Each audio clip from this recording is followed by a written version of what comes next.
Voorsitter, die Suid-Afrikaanse digter Ingrid Jonker fluister, moenie slaap nie, kyk, agter die gordyne begin die dagdans met 'n puffer in sy hoed. Dames en here, net soos Ingrid se dag agter die gordyne begin dans. So dans my ore wanneer ek my ore uitleen. Na 3 puffere in die hoed sal u saamstem dat dit goed is vir kinders om hulle ore uit te leen. Die eerste veer verbeter my verhouding met my veergewig broers. Wanneer ek luister na alles wat my 2 broers vir mekaar sê oor hoe hulle Minecraft dinge regkry, dan help dit my om nog beter te word met Minecraft, tot hul verbasing natuurlik. En dis goed vir ons verhouding.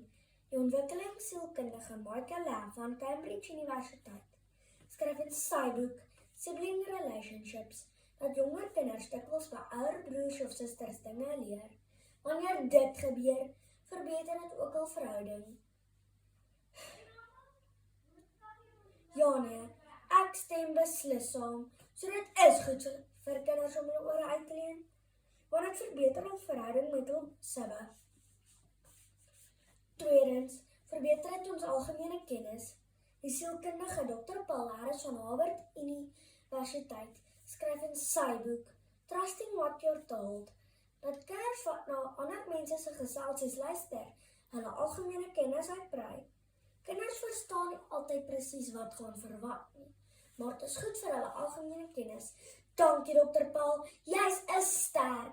My algemene kennis oor kos maak en naaldwerk is baie goed omdat ek na my ma se praatjies luister.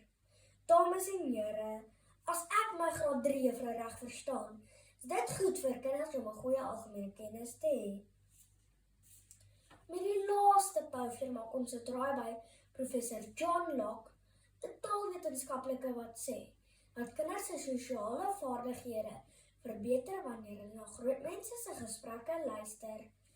Hy skryf op die webwerf psychologytoday.com van 13 April 2021 dat kinders wat na ander mense se gesprekke luister, dikwels leer hoe hulle dan gesprekke met hulle maats kan voer. Die grootmensgesprek is met ander woorde vir die kind 'n voorbeeld van hoe hulle goeie gesprekke met hulle maats kan voer. Sjoe, dames en here, nou dans my ore weer van vreugde. Dames en here, agter die gordyne begin 'n dagdans, want dit is goed vir kinders om hulle ore uit te leen, omdat hulle beter verhoudings met hulle broers en susters het, hulle algemene kennis uitbrei, en dit leer hulle hoe gesprekke met hulle maats moet wees. Met 3 puffere in my hoed gaan ek nou kuns doen, want ek het vroeër 'n oulike idee gehoor wat ek nou moet probeer.